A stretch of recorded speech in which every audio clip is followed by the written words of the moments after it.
Now let us study the first application of potentiometer, and it is the determination of internal resistance of a primary cell. Now when we are talking about primary cell, I am not talking about this EP. This is the cell from primary circuit. Primary cells are cells like Daniell cells. You must have heard the name Daniell cell or Leclanché cell. You must have heard these names in chemistry or in junior classes. These cells are called primary cells. So we are connecting one of these primary cells here. Here E is the primary cell. Write it here. E is the primary cell, and we are going to use potentiometer to find the internal resistance of this primary cell. Okay. So this will have some internal resistance, let us say small r, and E, the total EMF of this primary cell, it will be equal to V plus IR. Now what is V? V is called terminal potential,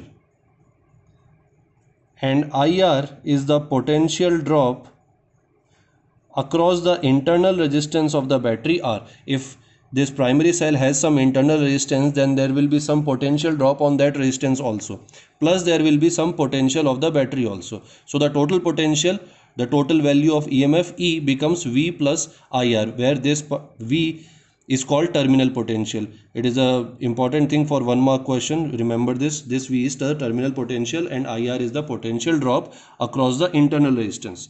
So we have to find the value of this R. So we are going to use this formula. So first thing, the first step that we do is to find the potential gradient. Like I already told you in the previous video, the first step is always to find the potential gradient, which is X. Then for second step, what we do is that we close key K1 and K2 is kept open. K1 is closed, K2 is open. So that means this particular part, the secondary circuit, is not yet connected to the potentiometer. It is open. So what we have is the RB is not connected, and as soon as we touch the key to the potentiometer, then E will come into the connection. When K1 is closed, EP is already in the connection and K2 is kept open. So this resistance box is out of the circuit. It is in the open circuit, and the current will flow in this direction. It will come from here and it will flow in this direction. So only E will be connected to the circuit. So in this case, we'll find the balancing length, and let us say that in this condition balancing length is L1. Till here, let us say that this is the L1. Now according to what we studied in the previous video, this E will be equal to XL1, as we have studied earlier. Now for third step, K2 is also closed. K1 is kept, K1 is closed all the time. Now K2 is also closed. Now as soon as K2 is closed, resistance box come into the circuit. Now let us say that the resistance in this resistance box, we have fixed it on R. We know this value of R, it can be 100 ohm, 1000 ohm. There are many resistances in the resistance box. We can choose any value. So let us say that this value is R.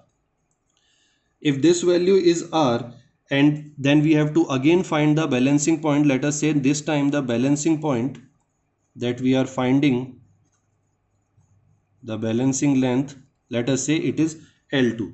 So this means that the terminal potential V will be equal to XL2. This will give us the terminal potential, this part of the equation, by using this formula, V equals to XL2.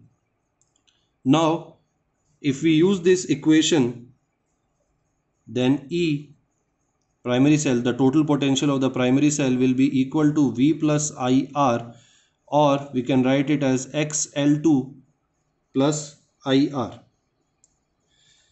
From here we can write R equals to,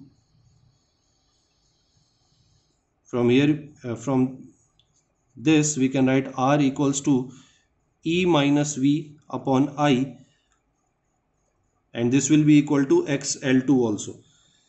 So we already know the value of X and we know the value of L2, then we can find the value of R.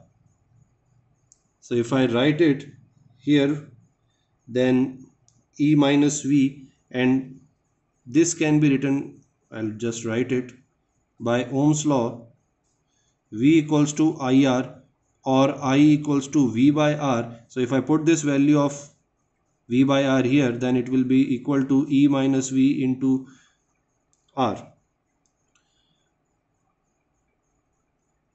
This we can write as E. From here E is XL1. From here V is XL2 into R upon V, which is XL2. Now if you take X common, then we get this formula, and this will give us the value of the internal resistance of the battery.